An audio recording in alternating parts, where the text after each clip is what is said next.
Hello everybody, this is HeroicLegend here, and we're back with another episode of Dark Souls 3. Now, while exploring around and trying to, optimize my build just a teeny bit, I was playing around with the Pontiff Curve Sword, which actually I think is close to the Erythio Straight Sword. I might try this for a little bit, just for a little bit. Let's equip the dagger, and let's equip my bow. My bow. So, I found Hogwood over here, and that was strange to me because I never saw this before. He's standing in front of a grave with a sword before it, so I'm curious as to why. The poor wretched souls, be they lord or legend, the curse shows no mercy. What a sham. The poor be they lord, what a sham. Now the reason he's standing instead of sitting is because I accidentally struck him when doing something. So what happened here is apparently, and I will allude to this now, Hawkwood is a former Undead Legion member. However, for whatever reason, he abandoned. Probably because some people speculate it was because of the use of his shield.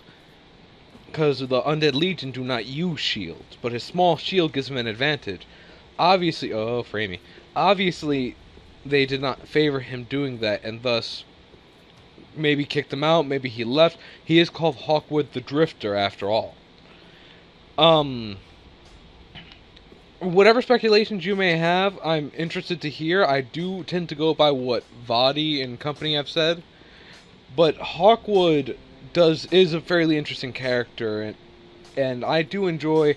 I haven't gone through his quest line, because the character that I started to, I fucked up, and then the other character that I started to, I fucked up, and the other character I beat the game with, I killed him. As my brother would say, murder, murder, murder, murder, murder. That's all I focused on during that one play. So now we talk to... Well, Matt, 'tis good to see ye in good health. What needs smithing this day? We are going to give him the Sage Coal. Well, what's the Undead Legion doing with a coal such as this? I'd heard one of the Crystal Sages had sided with Farron's Abyss Watchers. I suppose it must be true. You should know. This coal is imbued with magic.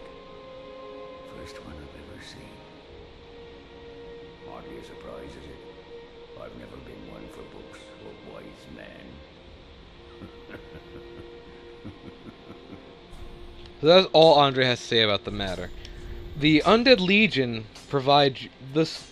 The Sage Coal basically provides you with the ability to use a crystal enchantment, a blessed enchantment, and a deep enchantment. So these are all magic based for the most part, with the exception of blessed, which is more faith scaling of weapons. But the big difference here is that blessed weapons slowly recover your health. I think the higher the upgraded weapon is, the more healing you get, and I believe it's stacked with other healing things like replenishment, using the talisman, weapon art, etc. Now, I don't have any blessed gems or deep gems. You can get deep gems from the Pus of Man, the giant snake monster thing that you saw in Lothric Hightower, I believe, the Hightower of Lothric. I don't remember the name. Poison gems you can come by actually in the Faron Swamp fighting those enemies. It's a rare chance to drop. I don't remember where you get the crystal gems for, nor the raw, or any of these. And of course fire gems are equally rare, but again, you can, if you really need to, look up Extra Life. They have basically all the stuff you need to worry about for Dark Souls. Now, I'm going to head off back to Farron Keep, because I need to, well, first of all, I need to grab my souls. And right after that, I need to actually hunt down some people. I've restocked on arrows, and hopefully I do this right. Hopefully. Well, I've spent 4 minutes just talking about stuff. Well, that's HeroicLegend for you. And he talks through this, too, so he can't cut it. But is that because he's crafty, or because he's foolish? I'm foolish.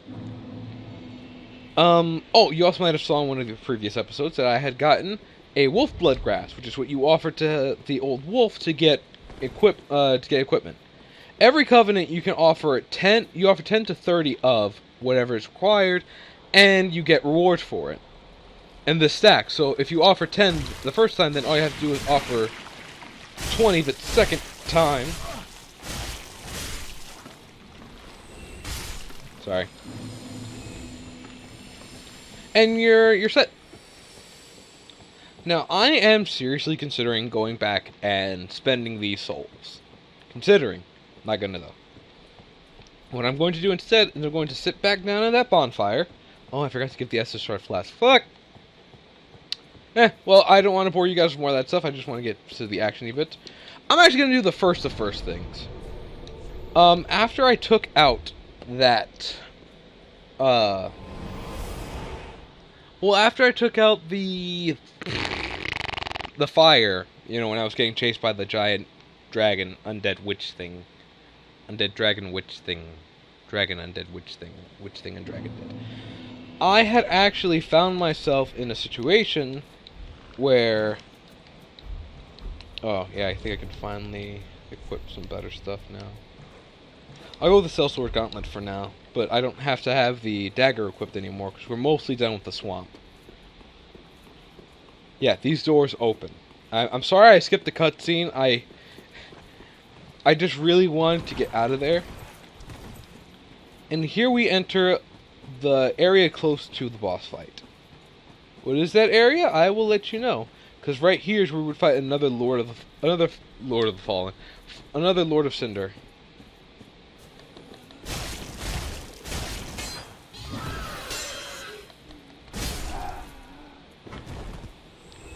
Now, there's a reason why I did that. These guys are no longer... will not get hostile, see? I'm rubbing all up against him and he does nothing. They will only get hostile if he screeches. Otherwise, nothing. I think this guy's just sad. It's okay, buddy. Things get better.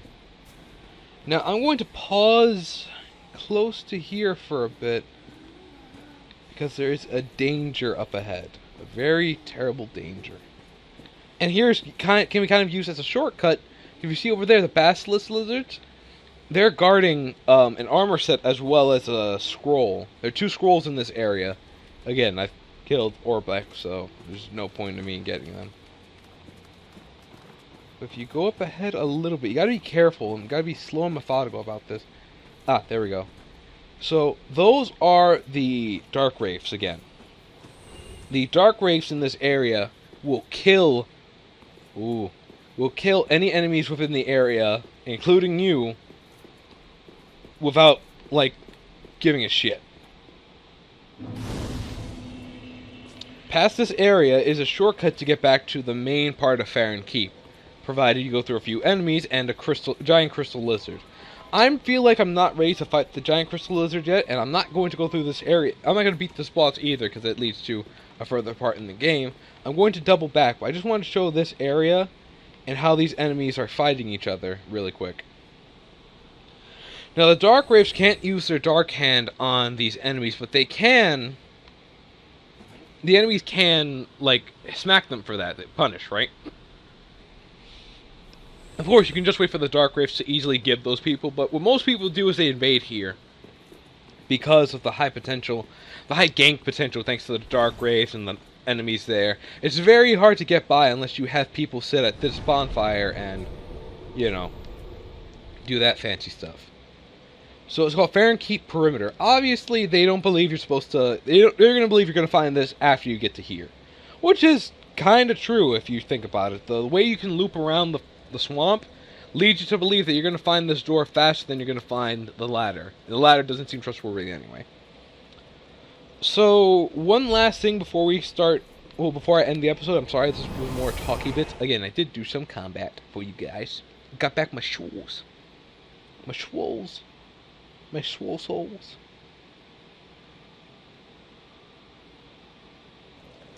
I also got to be very careful. I missed.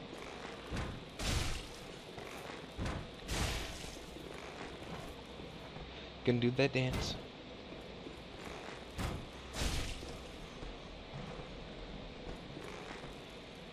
I'll wait.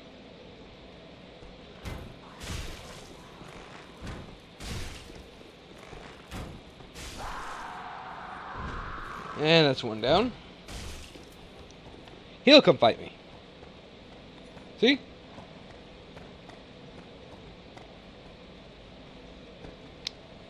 At least I thought he'd come fight me.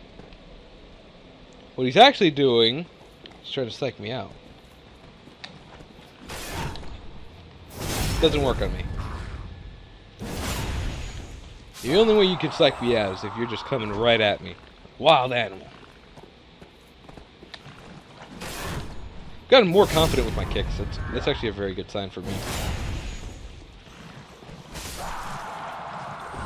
Alrighty now, so we're gonna do this. Oh, Jesus. Hi, big guy. You wanna... Alright, look, I'm just gonna tell you guys. So the Black Bow of Ferris, or Ferris's Black Hat, is gonna be around this area for now. I'm going to go try to get it off screen. But this is what you have to kill. You have to kill these 3 guys. I don't know if you have to kill all 3 of them. I think there's a chance that one of them... I know one of these is a guaranteed drop. But for now, I'm going to be spending my off-screen time doing that. Because if I die here, I can at least grab my souls back and run back to the bonfire. Like a bitch. But anyway, I do hope you enjoyed this episode. Thank you all for watching. I'm very bad about advertising myself. But if you like this episode, maybe share it with people. Maybe like it yourselves. Leave a comment if you want to see maybe more in-depth stuff, you know, me doing more guidey stuff, or because I know that people like a mixed bag, you know. Some people like the Let's Play aspect, some people like the guide aspect, some people just like my own personal views on it, you know, whatever your flavor. A big thank you for watching. I'll see you all in the next video, but until then, laters.